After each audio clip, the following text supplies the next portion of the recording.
Good evening, everybody, and a warm welcome to Encore's Literary Fest. Today is the second day of the fest, and we have yet another set of our students taking you once again through a literary world of fantasy, drama, and imagery. They have all worked perseveringly and enthusiastically with us teachers, Anna Dragonet, Maria Julian, and yours truly, Sandhya De Mello, during their online classes and are now rearing to showcase their talent. Today's performers are, in order of appearance, Sia Suki, Uthara Menin, Aarohi Raka, Namranitya Ruya, and Ankita Adzul. Now, before I bring in today's first performer, let me introduce you to our special guest, our chief guest, Dr. John Samson, who readily and willingly accepted my invitation. Thank you, Dr. Samson, for sparing the time to be with us.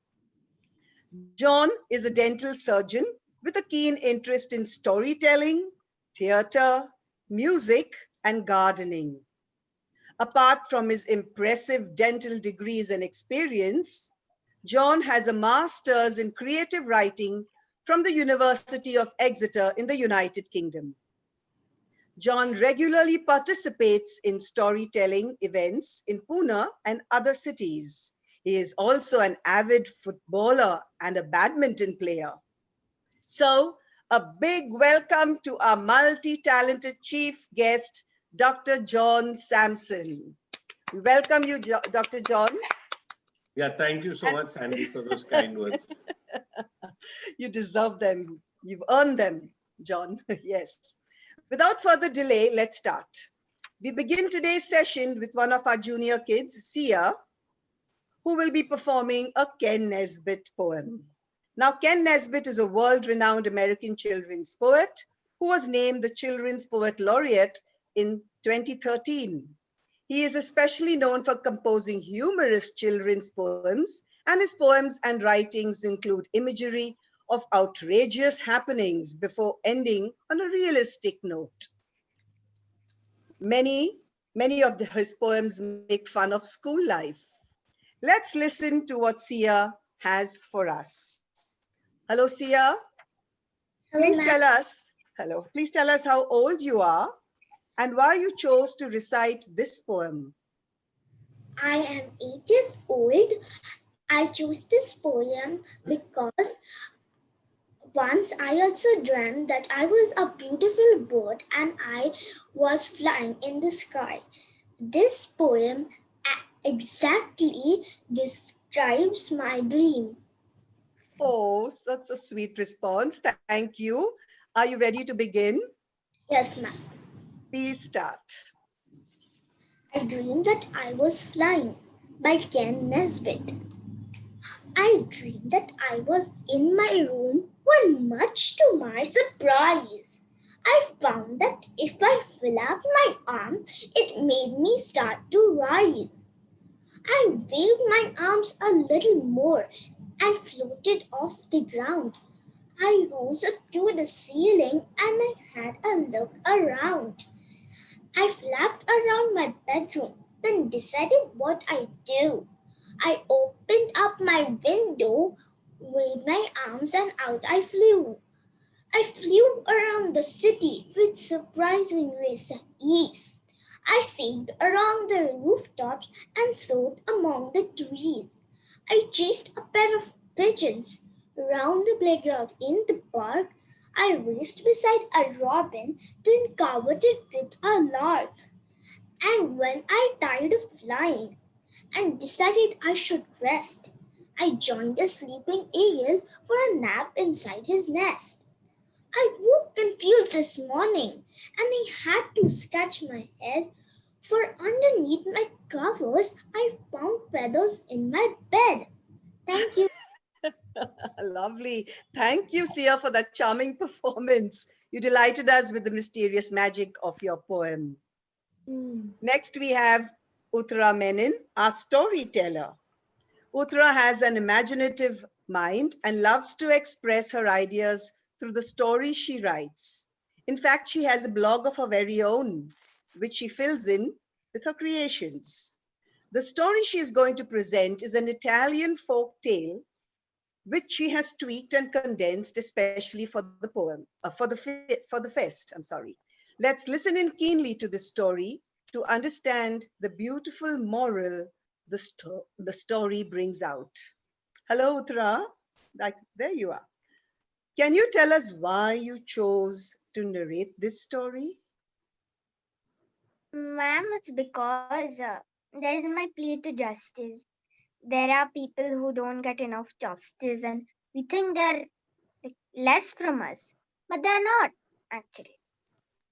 Oh, that's such a sweet response, Uthara. Thank you. Are you ready to start? Yes, ma'am.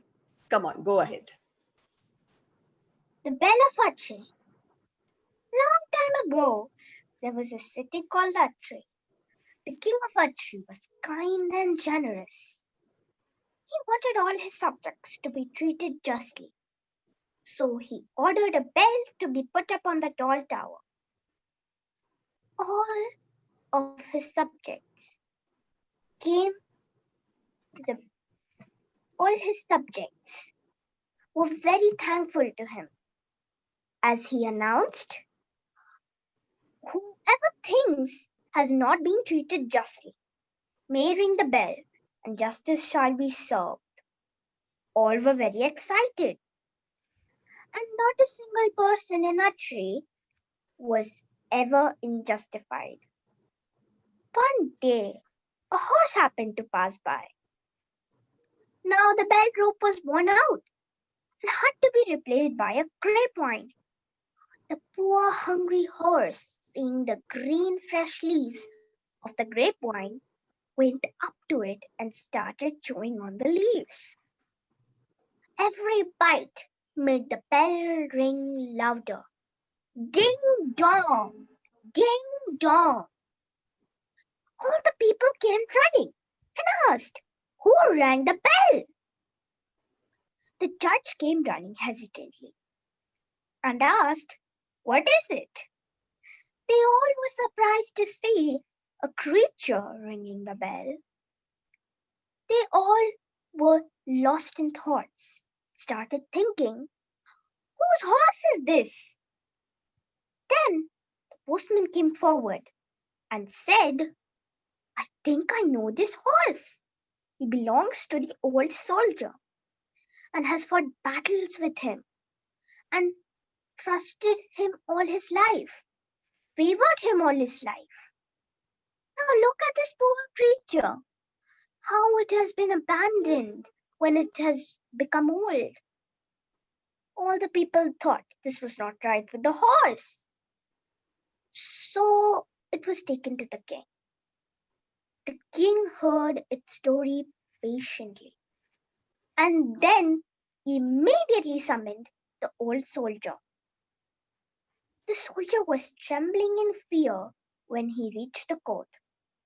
The king asked, is this your horse? The soldier nodded. The king said, you have abandoned this creature even though it has served you throughout its life. This is not an act of gratefulness. And as for me, justice should be served. So take it back home. Give it the best stable to stay, the most fresh hay you can find. The old soldier was ashamed of the deed he had done, and so took his horse back home and looked after him until his days were over. And never, ever a creature in that tree was ever abandoned or unjustified. Thank you. Ah, thank you, Uthara, for narrating that inspiring story. And my best wishes to you for your future writings. Okay, thank you. Our next performer is Aarohi Raka, and she is going to present an old classic poem written by an outstanding Scottish poet in the second half of the 19th century. This poem depicts the thrills and the beautiful rustic scenes experienced while journeying in a railway carriage. Aarohi, Yes, ma'am. hello. Hello, good evening, dear. Did you enjoy preparing for this poem? Yes, ma'am. And why? What is it that grabbed you about this Ma'am, poem? I like the speed of the poem and how the poet is imagining all this. Okay, the imagery you mean. You Yes, love the ma'am. imagery. Are you ready to Imagery. start? Yes. Yes, Are ma'am. you ready to start? Okay, go ahead, Yes, ma'am. Aarohi. Go ahead. From a Railway Carriage by Robert Louis Stevenson.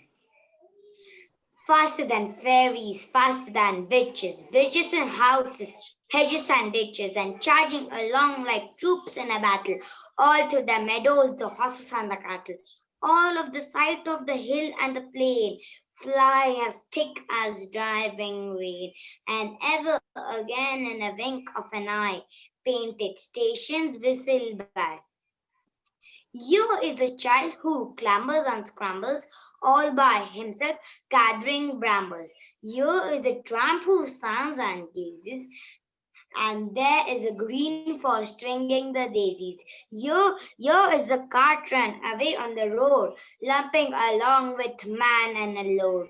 Here is a mill, and there is a river, each a glimpse and gone forever.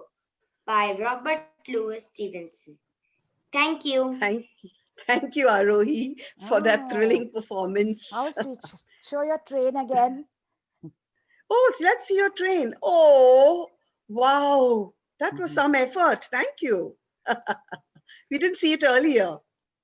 This poem truly prompts me to jump onto a super fast train and experience the thrill that comes from traveling in it, watching the world go by in the blink of an eye, as Aarohi said. We now have one of our flamboyant performers, Namranitya Ruya, who will be acting out a monologue. This is indeed a spoof on fairy tales. Watch how Namranitya dramatizes this piece in her own inimitable style. Good evening, Namranitya. Hi, ma'am. Oh, there you are. Can you please tell us what this monologue is all about and why you decided to pick it? This monologue is actually about a like a king putting a daughter, just a dad putting her daughter in a tower, like Rapunzel's, but then it was guarded by a dragon, and she doesn't want to sit in and wait for someone to come and rescue her, so she just leaves with the dragon. I chose it Okay, because she's being independent and she doesn't need anyone to come and do things for her. okay, that's good. This is apt answer. Are you ready to begin? Yeah. Please start. Ugh. It's been 11 years. 11. And still, I am here in the tallest tower, protected by the most dangerous dragon, wearing yet another pink dress, with the same old hair, only longer. It's like nothing has changed. Not really. I mean, when I first got here, I was really scared and lonely. So I guess I'm not that scared anymore. But the loneliness. Jeez. Sometimes I think I'm going crazy. Half the time I talk to myself, while the other half I talk to the dragon. She's really nice actually. Yup, it's a girl, and her name's Fugina. It's sort of Spanish for fire. Fugina tells me that the only reason why she kills knights that want to rescue me is because she hears them saying things like, "This is for the kingdom. I shall slay this dragon, rescue the maiden, and rule the kingdom. Gold for me, gold for me." Fugina tells me that she doesn't think those types of guys are for me. I know it's crazy, but I think that the dragon is actually like a mom to me, more than my actual mom, that's for sure.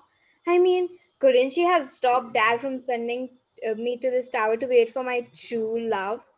I thought true love couples met in a Walmart parking lot or at a club or something. If only my dad didn't make that stupid bet with the other king. Let's see who loves that princess more. My dad's theory was that the more your daughter suffers, the more love she deserves. Thanks, Dad. I'm a daughter, not a casino chip. But to be honest, some days are not that bad. Sometimes I just like looking out the window and wait, is that a knight coming to rescue me? Ugh. He didn't even bother to shave. Here he comes. I can see the greediness on his face. Please, Fujina, don't let him rescue me. Don't let him. And he's dead. I'm so tired of this. Over and over. Waiting for a prince to rescue me. Maybe this is a life lesson. Don't people say love yourself? Well, I certainly love myself very much. Maybe I am my own true love. Yes, I get it now. Fujina, we shall fly away. Forget about knights and kingdoms. Let's fly to freedom together. Ah, thank you, Namranitya. That was funny. And a spectacular performance. Enjoyed watching you effortlessly express the nuances of the characters in the piece. Thank you. Our final performer is one of our senior students. Ankita Adzul will be reciting yet another classic poem written at the beginning of the 19th century. This is a lyric poem composed by the brilliant poet William Wordsworth, who drew his inspiration for this poem while he was strolling along a field of daffodils. Hello, Ankita. Please put your camera on. Hello, ma'am. Where are you?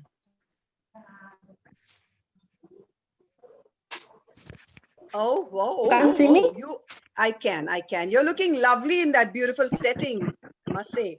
Can you please tell us what is it about the poem? Can you please tell us what is it about the poem that inspired you to recite it for us?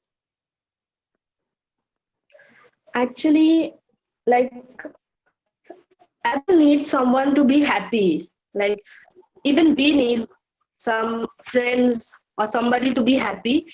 But the poet is being happy with daffodils, with flowers, And it's so difficult for us. That inspired me. That we don't need anyone to be happy. Like, we should be happy whatever we have. Like how the poet has flowers and he's happy with them.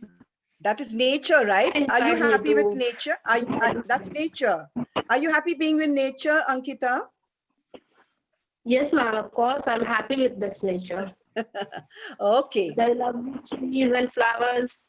I'm happy. You're happy. I'm happy for you that you're happy. Please start. Thank you. Yes, ma'am. I Wandered Lonely as a Cloud by William Wordsworth. I wandered lonely as a cloud that floats on high over vales and hills, when all at once I saw a crowd, a host of golden daffodils, beside the lake beneath the trees, fluttering and dancing in the breeze, continuous as the stars that shine and twinkle on a Milky Way. They stretched in never-ending line along the margin of the bay. 10,000 saw I at a glance, tossing their heads in sprightly dance. The waves beside them danced, but they outdid the sparkling waves in glee. A poet could not but be gay in such a jocund company. I gazed and gazed, but little thought what wealth the show to me had wrought. On the couch I lie, in vacant or in pensive mood. They flash upon that inward eye, which is the bliss of solitude. And then my heart with pleasure fills and dances with the daffodils. Thank you. Thank you, Ankita, for that beautiful performance in bringing to life a long belt of dancing daffodils along a bay. Must have been awe-inspiring for Wordsworth to have conceptualized this poem, and you did a wonderful job expressing his thoughts. Thank you. Now, this brings us to the end of our performances today. I would now like to call upon our chief guest, Dr. John Samson, to share a few tips on the joys of exploring all aspects of the talents we've been endowed with, and of course, a few words of encouragement for today's performers. Go ahead, John. Yeah, thanks, Sandy. Can you hear me clearly? Yes, very clearly. Okay, great.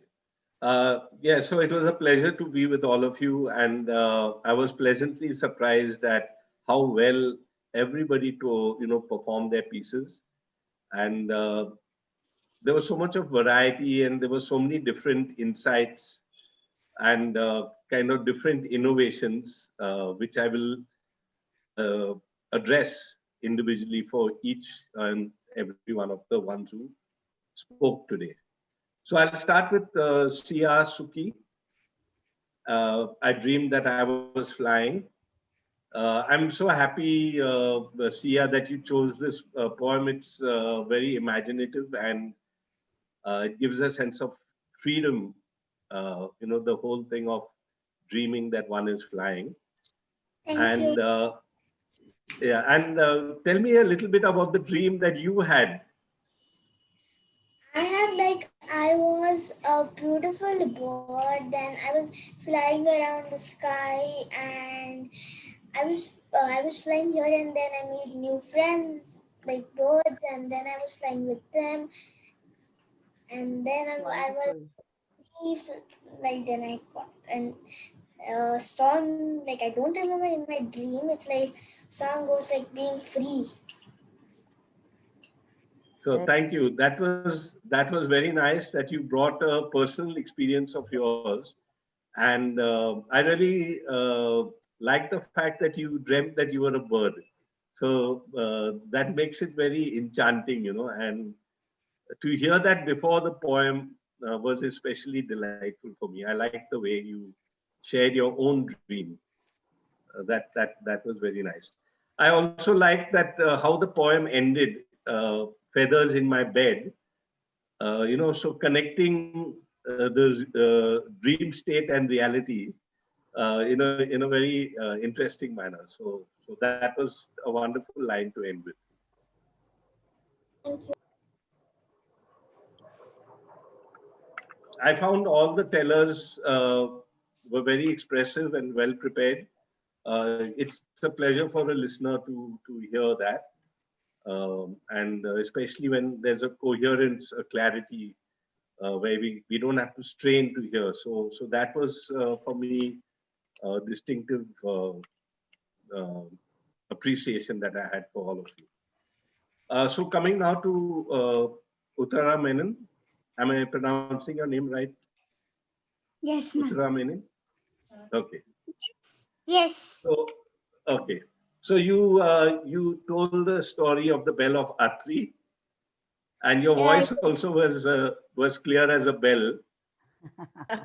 It's so nice and easy to listen to because you spoke so well and clearly, and you spaced your sentences and words. So everything came out in a very distinctive way, in a very separate and clear manner. What I especially liked about your choice of story was the moment we hear that there is a bell waiting to be rung, immediately our inquisitive mind tries to picture who's going to ring it. And it was so innovative that it was a horse. And not only that, but the story goes on to reveal that the horse also has a kind of injustice that is waiting to be dealt with. And the injustice is apparent in the appearance of the horse, in the whole way it has been treated.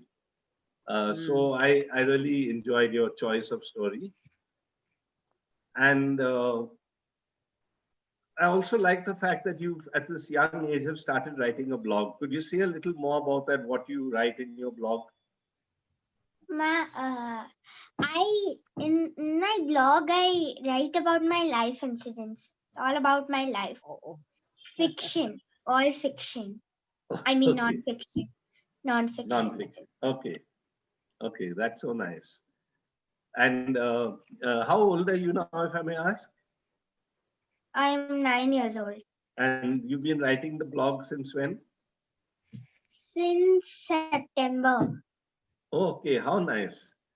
during the So lockdown. yes, so during this time you found an opportunity to do something with your time. That's so nice. I'm happy to hear that.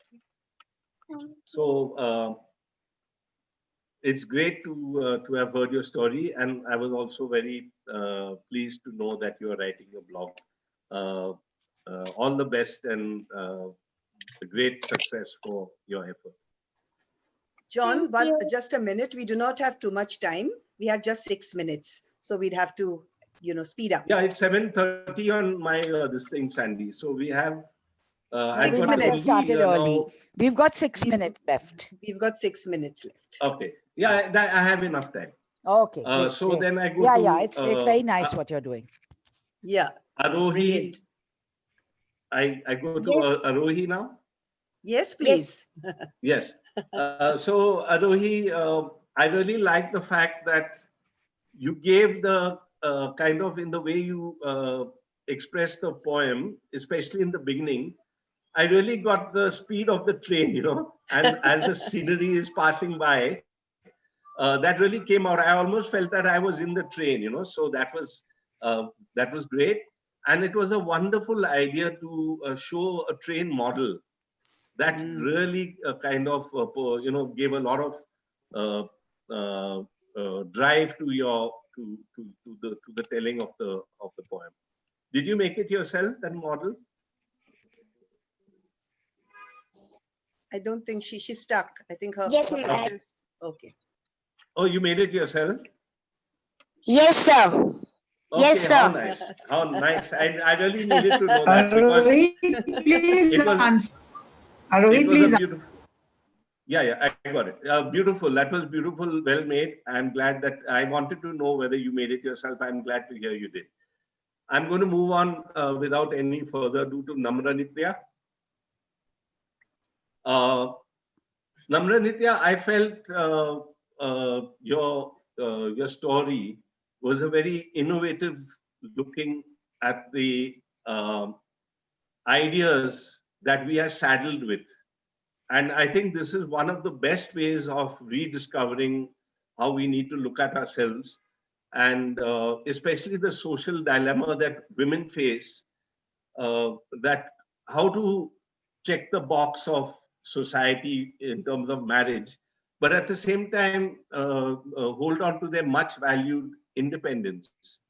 And Eugenia, I think the name was of the dragon. Virginia.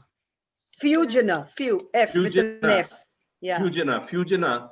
That was almost like symbolic of the woman's inner spirit, which comes to her guide, her intuition. Nice. Yeah. And it uncovers certain truths in a very beautiful way. And sometimes these soft ways of expressing and creative ways are the ones that are the most transformative. So thank you so much for that wonderful, really wonderful story on princesses. You're welcome, sir. And what actually women aspire in terms of being the princess, not gold, but much more valuable than that is their own free thought and independence. And last, come to Ankita. The poem was recited very beautifully. I wish I had a little better reception because I could make out that she was telling it very well, but there was something with the reception. But I still got the poem. And what I especially liked, Ankita, was your explanation of the objective of happiness. It needn't be rooted in a person. It need not be invested in a person. It can be also invested in nature.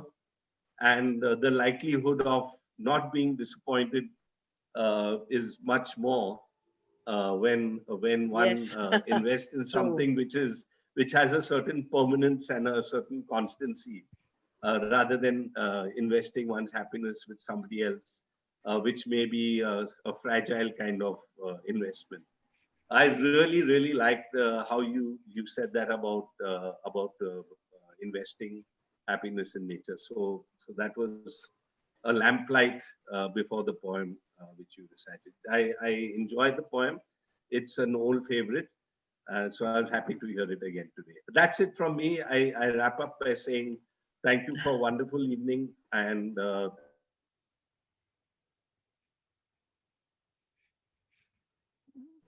Thank you, John, for sharing with us your thoughts on how we can make whatever we wish to achieve a reality if we persevere, however, which means being single-minded, staying focused, and committed till the end of our task. Well, this brings I us want to to the say close. Okay. 3 cheers for Encore. Hip hip. Hooray! Hip hip. Hooray! Hooray! Maria. Hip hip. Hooray! Now, this Very brings well us to done. the. Very, Thank very you, well. thank you, Yeah. thank you so much, John. You're so supportive and encouraging. This brings us to the close of day 2. Thanks to all our students for your spectacular performances and to the parents for your continual support.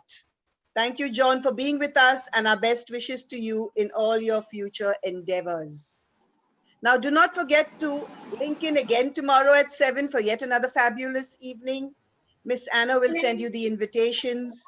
Do call in your family and friends to watch you all perform.